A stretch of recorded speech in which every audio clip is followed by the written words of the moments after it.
دیتا ہوں. جی. عن أبي رقية تميم بن أوس الداري رضي الله عنه أن النبي صلى الله عليه وسلم قال الدين النصيحة. قلنا لمن؟ قال لله ولكتابه ولرسوله ولأئمة المسلمين وعامتهم. یہاں بھی ان کو ان کی کنیت سے ابو رقیہ لوگ بیٹیوں کی طرف نسبت کرتے ہوئے شرماتے ہیں. ابو عبداللہ ابو عبد الرحمن کہتے ہیں، لیکن ابو اسما ابو رقیہ ابو زینب نہیں کہتے ہیں. ان کے بچے بھی تھے تمیم بن اوس داری کے، لیکن وہ ابو رقیہ کے نام سے وہ مشہور ہوئے. اور تمیم بن اوس الداری کی ایک فضیلت یہ بھی ہے کہ اللہ اکبر، پیارے رسول نے ان سے دجال کی حدیث بیان کی. گویا پیارے رسول نے ان سے لے کر کے یہ صحابہ میں سے یا تو عبداللہ ابن السلام سے کچھ باتیں لے کر کے یہودیوں کے بارے میں پیارے رسول نے بتایا، یا تمیم بن اوس الداری سفر کر رہے تھے تو وہاں کسی کشتی ٹوٹ گئی، تخت پکڑ کر کے کہیں گئے، وہ نکل گئے کچھ لوگ، تو ایک جھاڑی میں پہنچے. وہاں ایک دائر کو کیا ترجمہ کریں گے، ایک نہیں کلیسا تھا، کنیسا تھا، اس میں ایک آدمی بیٹھا تھا. اس کے پاس گئے تو کہاں سے آئے ہو؟ کہا عربوں میں سے ہم ہیں. کہا کہ کیا عرب کے نبی نکل چکے؟ کہا دیکھو وہاں ایک جانور ہے، ایک شخص ہے، انہو لخبرکم بالاشواق، عربوں کی خبر کے بارے میں بہت ہی زیادہ وہ مشتاق رہتا ہے. تو جب پہنچے تو وہاں جساسا کہتے ہیں، ہم اس کے پاس پہنچے تو دیکھا کہ اس کے آگے پیچھے کا کوئی حصہ نظر نہیں آ رہا ہے، بالوں کا ایک ڈھیر ہے، بس ایسے نظر آیا، بال آگے بھی پیچھے بھی، پورا چہرہ چھپا ہوا ہے پیچھے کا حصہ. اس کے بعد انہوں نے اس کو متنبع کیا. اس نے کہا کہاں سے آئے ہو؟ کہا ہم لوگ عرب سے آئے ہیں. کہا عربوں کے نبی نکل گئے کہ نہیں؟ کہا نکل گئے. تو کہتا ہے پھر اس کے بعد پوچھتا ہے کہ عین زغر، فلسطین کا جو عین زغر ہے کیا اس میں پانی ہے؟ کہا بہت پانی ہے، اس سے سینچائی ہوتی ہے، نخل بیسان کی اس کا پانی جو ہے اس سے سینچا جاتا ہے. ابھی اس میں پانی ہے؟ کہا ہاں پانی ہے. کہتا یوشک ان یذهب ماؤہ، بہت قریب ہے کہ اس کا پانی ختم ہو جائے. اب آپ یقین جانیے، اعلان کرتا ہے، یہودی لوگ کرتے ہیں، ان کے ہاتھ میں آج کل ہے یہ جو کہتے ہیں سوریا کا جو پہاڑ، کیا اس کو کہتے ہیں، گولان کی پہاڑی، اور اس کے ساتھ دور سے ہم لوگ اردن کے آخری حد میں گئے، نہر اردن، وہ حکومت کے نگرانی میں گئے، اس وجہ سے وہاں جانے دیا. تو وہاں عین زغر دور سے نظر آتا ہے. اس کے بارے میں اعلان کیا آج 10 سال کے بعد، کہتے ہیں اس کا پانی بڑی تیزی سے نیچے جا رہا ہے. اور ایک زمانہ ہے جب دجال نے بتایا، وہ دجال تھا جس کا جساسہ نام رکھا انہوں نے، کیونکہ ان کی خبر کی تجسس میں تھا وہ عربوں کے، تو جساسہ نام رکھا. تو کہا کہ اس میں پانی، کہاں ابھی بہت پانی ہے. کہا کہ ایک زمانہ آئے گا جب خشک ہو جائے گا تو مجھے نکلنے کی اجازت ملے گی، میں دجال ہوں صاحب اس نے کہا. تو پیارے رسول صلی اللہ علیہ وسلم نے ان سے یہ قصہ بیان کیا. تمیم بن اوس الداری نبی کریم صلی اللہ علیہ وسلم سے سن کر کے فرماتے ہیں، کہتے ہیں کہ نبی کریم صلی اللہ علیہ وسلم نے فرمایا الدین النصیحہ، دین خیر خواہی ہی ہے. جب اس طرح کی بات کہی جائے کہ دین ایمان صرف یہی ہے، تو اس کا معنی ہے کہ آپ اس پر زور دے کے کہنا چاہتے ہیں کہ خیر خواہی یہ دین کا بہت بڑا حصہ ہے. خیر خواہی کس کے لیے؟ الدین النصیحہ. قلنا، ہم نے پیارے رسول سے سوال کیا کہ یہ خیر خواہی، خیر طلبی کس کے لیے یا رسول اللہ؟ تو اللہ کے پیارے رسول نے فرمایا خیر خواہی اللہ کے لیے، خیر خواہی اللہ کی کتاب کے لیے، خیر خواہی اللہ کے رسول کے لیے، اور ائمۃ المسلمین و عامتہم، مسلمانوں کے حکام، امراء اور ائمہ و علماء کے لیے، اور عام مسلمانوں کے لیے خیر خواہی. اس کا معنی یہ ہے کہ جس کو آپ پیارے رسول کی دوسری حدیث لا یؤمن احدکم حتی یحب لاخیہ ما یحب لنفسہ، تم میں سے وہ شخص کامل طور پر ایمان والا ہو ہی نہ سکتا ہے جب تک اپنے بھائی کے لیے وہ چیز پسند نہ کرے جو اپنے لیے پسند کرتا ہے. اگر کوئی شخص اپنے لیے یہ پسند کرتا ہے کہ میرے اوپر کوئی کیچڑ نہ اچھالے، تو پھر ہم کسی کے اوپر کیچڑ نہ اچھالیں. اگر کوئی شخص پسند کرتا ہے کہ ہمیں کوئی ایذا نہ دے، ظاہر بات ہے، تو پھر اس کے بھی جائز نہیں کہ کسی کو تکلیف دے. پیارے رسول کے پاس مسند احمد کی صحیح روایت ہے، ایک نوجوان آیا، کہا اللہ کے رسول، مجھے اللہ تعالیٰ نے یہ پہلو بہت کمزور دیا ہے، مجھے زنا کی اجازت دے دیجیے. سبحان اللہ. صحابہ نے ڈانٹنا شروع کیا، کہا نہیں، اقترب، قریب ہو جاؤ مجھ سے. قریب ہوئے تو پیارے رسول نے فرمایا اترضاہ فی امک، کیا تمہیں یہ چیز تم پسند کرتے ہو کہ تمہاری ماں کے ساتھ کوئی زنا کرے؟ کہا لا یا رسول اللہ. کہا اپنی بہن کے ساتھ؟ کہا لا یا رسول اللہ. اپنی خالہ کے ساتھ، اپنی پھوپھی کے ساتھ پسند کرتے ہو کوئی زنا کرے؟ کہا نہیں. آپ نے فرمایا کذالک الناس لا یرضون لامہاتہم واخواتہم وعماتہم وخالاتہم، اسی طرح لوگ بھی نہیں پسند کریں کہ کوئی کسی کی بیوی بہن یا اس کی ماں، اس کی خالہ اور پھوپھی کے ساتھ غلط کام کرے. پھر اس کے بعد پیارے رسول نے اس کے سینے پہ ہاتھ رکھی اور کہا کہ اللہ تعالیٰ اس کو اذهب، کیا لفظ ہے اس میں، کہ اس سے اس شر کو دور کر دے، تو اس نے ٹھنڈک محسوس کی، پیارے رسول کی دعا کی اور ہاتھ کی، اور پھر وہ کسی طرف توجہ ہی نہیں دیتا تھا۔ بہرحال تو یہ ہے عام مسلمانوں کے لیے خیر خواہی۔ اللہ کے لیے خیر خواہی کیا ہے؟ علماء اس بات پر متفق ہیں کہ اللہ کے لیے خیر خواہی کا معنی یہ ہے کہ اللہ کا جو حق ہے وہ ایک مسلمان اللہ کا حق ادا کرے، للہ اخلاص العبادہ، وحدانیت کی شرکت کی شہادت، اور پھر جتنے اوصاف ہیں ان پر، اللہ کے صفات ہیں ان پر حقیقی معنی کا یقین کر کے اور پھر ان پر عقیدہ رکھے۔ اللہ پر کوئی یا اللہ کے دین پر کوئی حملہ کر رہا ہے تو اس سے دفاع کرے، اللہ نے جو خبر دی ہے اس کی تصدیق، جتنے معنی ہو سکتے ہیں قرآن کے مشمولات کے، جس چیز سے منع کیا ہے اس سے پرہیز کریں، جس چیز کا حکم دیا اس کو مکمل کریں، للہ، یہ اللہ کی خیر خواہی ہے۔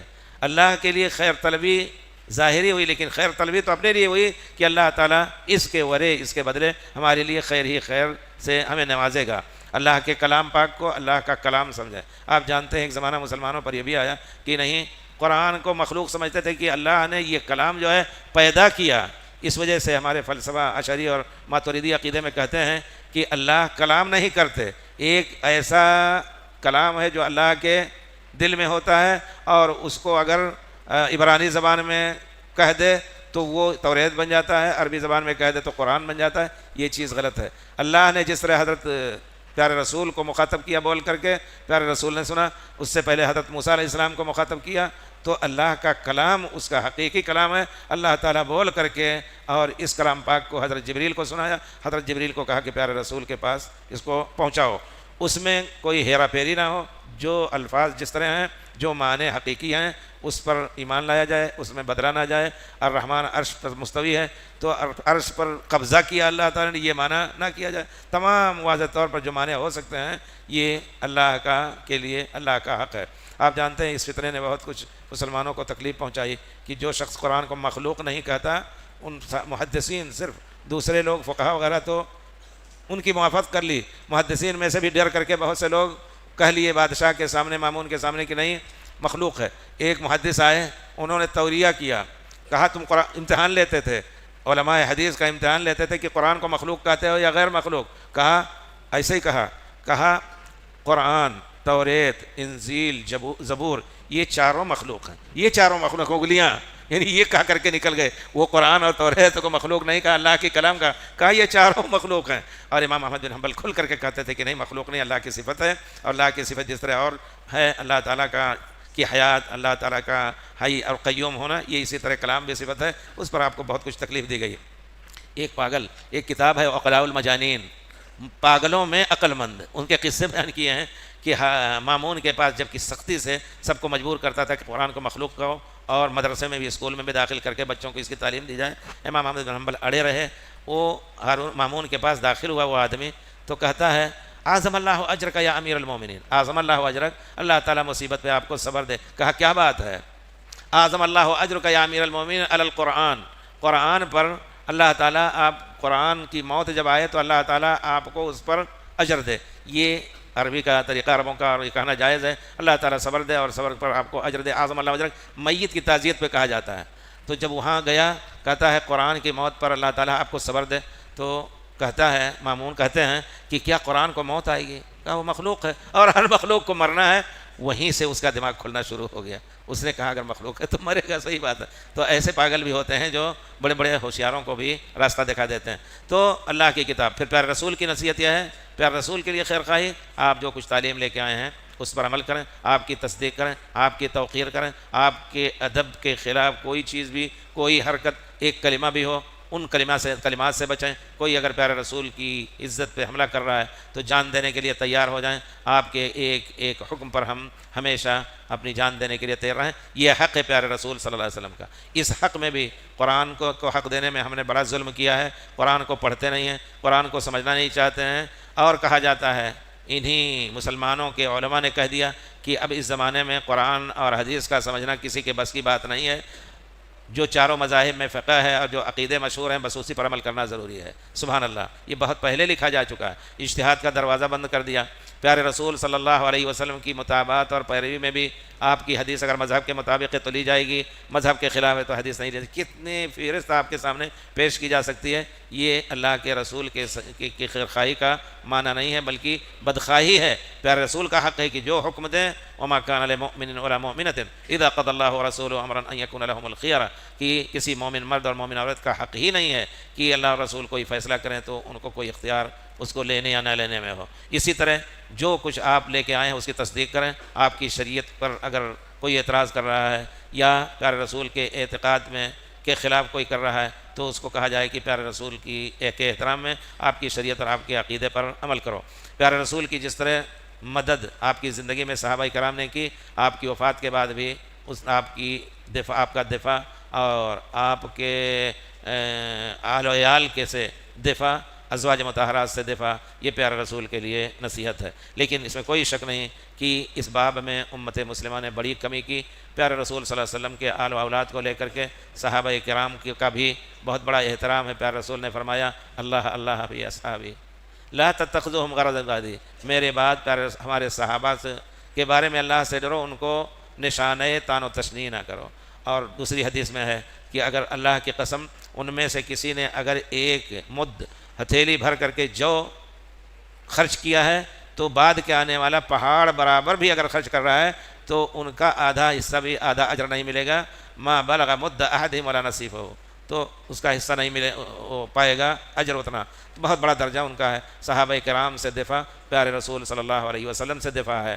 حضرت ابن کثیر سے شاید پوچھا گیا تو انہوں نے کہا کہ کچھ لوگ ایسے ہیں جو پیارے رسول صلی اللہ علیہ وسلم کو کہتے ہیں کہ پیارے رسول کے بعد سب کافر ہو گئے، اور یہودیوں سے اگر پوچھا جائے کہ تمہاری قوم میں سب سے افضل قوم کون تھے تو کہیں گے اصحاب موسیٰ، اور امت محمد میں سے کچھ ایسے لوگ ہیں جن سے پوچھا جائے کہ سب سے برے کون لوگ تھے تو کہتے ہیں اصحاب محمد، کیونکہ پیارے رسول کے بعد سب مرتد ہو گئے چار کے علاوہ۔ یہ عجیب سانحہ ہے۔ بہرحال ادب سے اور حکمت سے نصیحت کر کے ان مسائل کو لوگوں کے سامنے واضح کرنا چاہیے۔ بہت سے بیچارے دھوکہ کھا کر کے اس قسم کے غلط عقیدے میں پڑ جاتے ہیں۔ تو گویا خیر خواہی کی اور مشورہ صحیح دینے کی اہمیت بہت بڑی ہے۔ اسی طرح پیارے رسول صلی اللہ علیہ وسلم کے صحابہ کرام کی جو ایک حرص ہوتی تھی کہ کوئی معمولی چیز بھی دیکھتے، اللہ نے آپ کے اتباع کا حکم دیا ہے، فوراً اس پر عمل کرتے۔ یہاں تک کہ آپ صلاۃ پڑھا رہے ہیں، صلاۃ کے درمیان آپ نے جوتے نکال دیے۔ قصہ سنا ہے، حدیث قصہ نہیں بلکہ یہ حدیث مبارک سنی ہے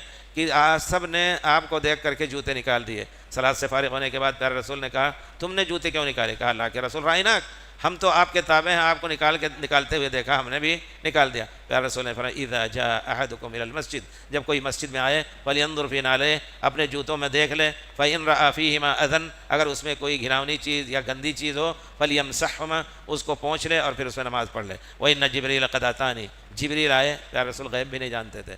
امت محمد میں کچھ لوگ ایسے بھی ہوئے کہ پیارے رسول کے حق میں ایسا غلو کیا کہ آپ لوح و قلم اور تمام علم کو آپ جانتے ہیں، غیب کی چیزیں جانتے ہیں۔ اگر پیارے رسول کو غیب کا علم ہوتا تو آپ ایسے جوتے کو پہن کے صلاۃ شروع ہی سے نہ پڑھاتے جس میں گندگی یا ایسی چیز گھناؤنی لگی ہوئی ہے۔ پیارے رسول نے فرمایا جبریل آیا اور انہوں نے فرمایا کہ آپ کے جوتے میں اذا میں دونوں معنی، ایک تو گندگی جو نجاست ہو سکتی ہے، ایک ایسی چیز رینٹ وغیرہ جیسی کہ ہو سکتا ہے آپ کے کپڑے میں لگ جائے، گھناؤنی چیز۔ تو بہرحال اس وجہ سے میں نے جوتے نکال دیے تھے۔ تم میں سے کوئی جب صلاۃ پڑھنے آئے جوتے کو دیکھ لے، اس میں گندگی نہیں ہے لگی ہے تو اس میں صلاۃ پڑھ لینا جائز ہے۔ تو اس طرح صحابہ کرام رضوان اللہ علیہ اجمعین جس طرح آپ کی اتباع میں آگے تھے، مسلمانوں کو اس طرح ہونا، یہ پیارے رسول کی خیر خواہی کا حق ادا کرنا۔ ولأئمۃ المسلمین، حکام مسلمین، ان کے لیے بھی خیر خواہی۔ اگر کسی حاکم سے دیکھا کہ غلط کام کر رہا ہے تو ہم صفحہ طلبہ پر کیا فرض ہے، اگر ہم اس کے پاس پہنچ سکتے ہیں تو پہنچ کر کے اس کا ہاتھ چوم کر کے اور بڑے ادب سے سلام کر کے اور کہیں کہ بھائی خلق خدا آپ کے پیچھے یہ چیز مشہور کیے ہوئے ہے، آپ یہ کام کر رہے ہیں، آپ اس کو روک دیں، یا آپ کی رعایا جو ہے وہ اس طرح کا کام کرتی ہے۔ نہیں پہنچ سکتے تو ایسے آدمی کے پاس پہنچا دیے جو ان کے مصاحبین اور ان کے منادمین اور جلسہ اور ہم مجلس لوگ ہیں، وہ پہنچا دیں، ہم نے حق ادا کر دیا۔ اب اس کے پیچھے علماء حکام کے خلاف سڑکوں پہ کھڑے ہو کر کے آوازیں دینا، اخبار میں اعلان اور چیخ کر کے برا بھلا کہنا، کفر کا فتویٰ لگانا، یہ شریعت میں جائز نہیں، کیونکہ اسلام چاہتا ہے کہ انسانی مسلمانوں کی روح اور مسلمانوں کی جان محفوظ رہے۔ علامہ ابن تیمیہ نے لکھا ہے کہ پیارے رسول کا یہ حکم کہ اگر تمہاری پیٹھ پہ بھی مارے تمہارا حاکم، وَإِنْ ضَرَبَ ظَهْرَكَ، وأخذ مالک، تمہارا مال بھی لے، فلا تنزع یدک من طاعتی، اس کی اطاعت اور اس کو حاکم ماننے سے اپنا ہاتھ نہ کھینچو، اس کی تابع داری میں رہو۔ تو کہتے ہیں کہ تاریخ گواہ ہے کہ جب کسی قوم نے اپنے حاکم کے خلاف تلوار اٹھائی تو جس برائی کو مٹانے کے لیے تلوار اٹھائی تھی، اس سے بڑا فساد امت میں، اس سے کئی گنا بڑے بڑے فسادات پیدا ہوئے۔ اس کی واضح مثال آج کل کی دنیا میں ہے، لیبیا ہے، تونس ہے، انہوں نے اس کو ہٹانا چاہا تو آج کل رو رہے ہیں، بے حکومت وہ زمین لیبیا کی چل رہی ہے، کسی کو اپنے گھر میں بھی اطمینان نہیں، مصر میں مارے جا رہے ہیں، سوریا میں بھی اسی طرح مارے جا رہے ہیں۔ اس وجہ سے خیر خواہی کا تقاضا یہ ہے، جو اللہ نے تمہارے پر فرض کیا ہے اپنی بات پہنچا دو، نہیں طاقت ہے، لا یکلف اللہ نفسا الا وسعہا، وہاں تک نہیں پہنچ سکے، کسی کو نہیں پا سکے تو دعا کرو۔ یہ بھی حضرت امام احمد بن حنبل کو کتنی تکلیف دی گئی، مامون کے زمانے میں ان کو اس طرح مارا گیا کہ ان کی اتڑی پیٹ پھٹ کر کے اتڑی زمین پہ گر گئی۔ اور شاباس ایک جلاد ہے، صرف اس وجہ سے کہ قرآن کو مخلوق نہیں کہتے تھے، کہا لقد ضربت احمد بن حنبل 80 صوتا، احمد بن حنبل کو ہم نے 80 ایسے کوڑے لگائے، لو ضربت فیلا لہدمتہ، اگر ہاتھی کو مارتا تو اس کو گرا دیتا میں، لیکن وہ ثابت قدم رہے۔ لیکن اس کے باوجود لوگ آئے، ان کے شاگرد کہتے ہیں کہ ہم ان کے خلاف بغاوت کا اعلان کر دیں، کہتے ہیں اللہ اللہ فی دماء المسلمین، مسلمانوں کے خون بہنے سے کا سبب تم نہ بنو، اللہ سے ڈرو، اور انہوں نے سختی سے منع کیا۔ پھر کہتے ہیں کہ اگر میں یہ جان لیتا کہ میری فلاں دعا قبول ہونے والی ہے تو وہ دعا حاکم کے لیے میں خاص کر دیتا، تو اس کے حکام کے لیے دعا بھی کریں، اگر وہ فاسق فاجر بھی ہوں دعا کریں کہ اللہ تعالیٰ ان کو ہدایت دے، اگر وہ امن قائم کر رہے ہیں، اگر وہ ہمارے لیے نماز روزے کا انتظام اس میں رکاوٹ نہیں ڈال رہے ہیں، تو اطاعت کا ہاتھ کھینچنا یہ بڑے گناہوں میں سے ہے۔ پیارے رسول نے فرمایا اذا اتاکم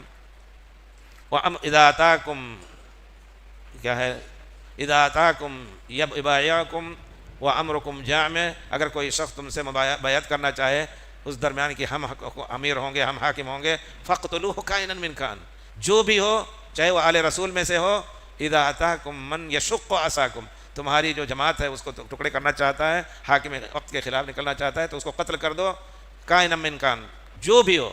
اور دوسری حدیث میں اذا بوئع علی خلیفتین، پہلا خلیفہ مسلمانوں کا ہے، دوسرا کوئی خلیفہ بن کر کے اور بیعت طلب کر رہا ہے تو فقتل الآخر منہ، دوسرا جو بیعت طلب کر رہا ہے۔ یہ ہے اسلامی تعلیم حقیقت میں، اور یہ حق ہے نصیحہ اور خیر خواہی ائمۃ المسلمین عامتہم کے لیے پوری تفصیل۔ پڑوسی ہے تو اس کا کیا حق ہے، رشتہ دار ہے تو اس کا کیا حق ہے، عام آدمی چلتا پھرتا ہے بیچارہ آیا ہے مسافر آپ کے گھر اترا ہے، اس کا کیا حق ہے۔ یہ حق نہیں کہ اس کو آپ بغیر پناہ کے، اگر آپ کو امکان ہے تو پناہ دیجئے، کھانا کھلائیے، یہ واجبات میں سے ہے اگر اللہ نے دیا ہوا ہے۔ یہ آداب سب عام مسلمانوں کے ساتھ برت رہے ہیں۔ پھر ان کی مدد، جو اللہ فی عون العبد، اللہ کی مدد، اللہ بندے کی مدد میں رہتا ہے، جب اللہ بندے کی مدد کرتا ہے، جو بندہ اپنے بھائی اللہ کے بندوں کی مدد کرتا ہے۔ بہت ہی وسیع معنی ہیں۔ اللہ تعالی ہم سب کو توفیق دے کہ ہم ان سب پر عمل کر سکیں۔